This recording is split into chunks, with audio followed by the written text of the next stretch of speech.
Hey there, and welcome to today's video. For today's video, we're literally just going to be building a house. Now, this house, I was originally inspired by a picture that I just found online, but this ended up being quite different from it. It was a house that was a bit more, let's say, German style, but at the end of the day, that was just the inspiration for the house. It ended up looking nothing like it, mainly because of restrictions within Sims. Whereas this time around, I'm gonna say that it's restrictions more on the colors that are available to you in The Sims. Especially since I really wanted some lighter bricks or some different types of stone that just weren't available for base game. Now, this house in particular, it was built a little bit different from basically any other house that I've done lately, where this house was built around the layout. So I wanted to get the layout in first, kind of figure out where I wanted things to be, and then whatever shape the house was at the end of it, so be it. I was rather pleased with the end result as well, since I ended up doing something that I don't typically do, which is opening up the second floor to the first floor. If you're wondering why this is something not a lot of people like to do, it's just because it stops considering rooms as rooms. It's basically just walls placed together, and it technically works. You can put a roof on top of it, but it's just kind of finicky whenever you need to move stuff around or when you're trying to get the roofing done and stuff like that, since typically you can clip a roof into the house and the roof will automatically disappear whenever it considers that there's a room in the way. But again, since it doesn't consider it a room, it's just a bit trickier to do the roofing around it. Now, for the house itself, I found the inspiration online for what I wanted to build, but originally I wanted this to be quite a small house, actually. I was thinking maybe 1 bedroom tops, a little bit of a kitchen, a little bit of a dining area, maybe a living room. But as you probably saw from the thumbnail, this house ended up being way bigger than I ever intended. I built it on a 20x15 since, again, originally it was going to be smaller, but I also wanted this to be a house that you could literally place on any lot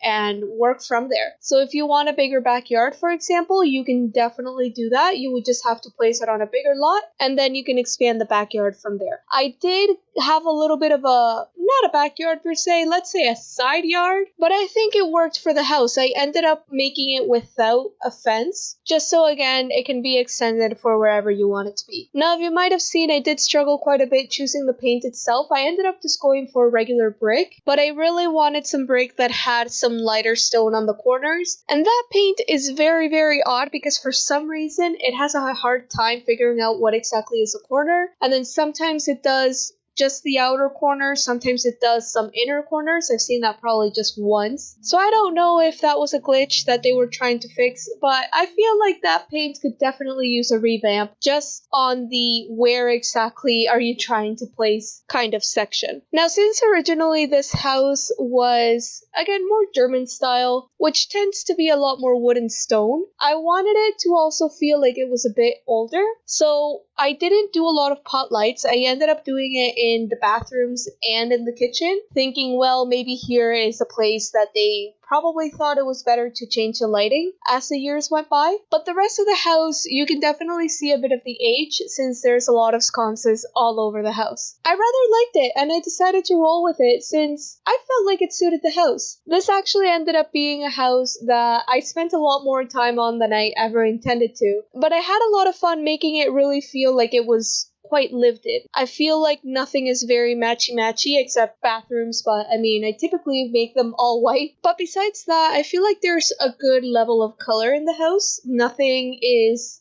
exactly plain. There are some white walls, and admittedly the living room might have been able to use a bit more color, but I really wanted to use that one couch, so I had to work around that. And I didn't want to use any of the other colors that I already had in the other rooms, because I did want to keep the baseboards going, and there's only so many colors that have that same baseboard. Now, the kitchen was kind of weird. I do admit that. I ended up leaving the brick both on a couple walls, the external walls specifically, but I figured maybe this was the way it was originally in the this house, and the owners just didn't want to change that up. But I kept it regardless since I felt like it was a good size for the kitchen, and I felt like, well, it makes sense if this was probably the way it was. But I really like the way this house ended up because, first of all, I have a dedicated hallway to get to the master bedroom, which, if you've seen most of my other builds, there's no intentional hallways. More times than not, it's very open concept, so there's no real defined, like, oh, this is supposed to be a hallway. Whereas in this build, it is most definitely supposed to be a hallway without a doubt. If you can fit anything besides a hallway there, kudos to you, especially considering where the archways are to get to the rest of the areas. But I really like building compartmentalized houses in The Sims. I like having separate areas. It gets harder whenever you have an open concept, in my opinion. You do have a lot of room to play around with, and you do have a lot of things you can do when it's an open concept, but I like having different rooms for different things. I feel like it just makes it easier to grab a room and say, okay, this is a kitchen, and then just decorate it as a kitchen. Or say, this is just going to be a dining room. What would you have in a dining room? Especially since I feel like open concept is playing with a lot of patterns, just so you can define better the areas and be able to show people, hey, this is what this area is supposed to be. So the house itself actually ended up having 4 bedrooms from the one that I originally was going to leave it at, and it has 2.5 bathrooms. So part of the layout that I had to figure out, and I spent a bit more time than I probably should have, was I wanted to have at least a half bath downstairs, but I also wanted the master bedroom to have its own ensuite. So I think where the bathroom is a little bit strange at the end of the day. I tend to have the half baths closer to the front door, but I think it really ended up working out for this house. I really did like it. And don't worry, just like I've been remembering to do, it is completely play tested. Your sim can use absolutely everything. Which, going back to the half bath downstairs for a second, that one was a little weird just because I ended up putting a table in it, but I really wanted to showcase some of the new swatches that they made available for base game with the latest update. And in case you're not aware, in tasks, you can also give your sim nail polish now, which I find really awesome. If you follow my Instagram, you would know that I'm a bit of an avid nail polish user myself, so can't knock Sims for finally bringing some nail polish to the game. But anyways, we are getting close to the end of the video, so do let me know what you think down below. Let me know what you'd like me to try out next, and I hope to see you in the next video. Have a great weekend!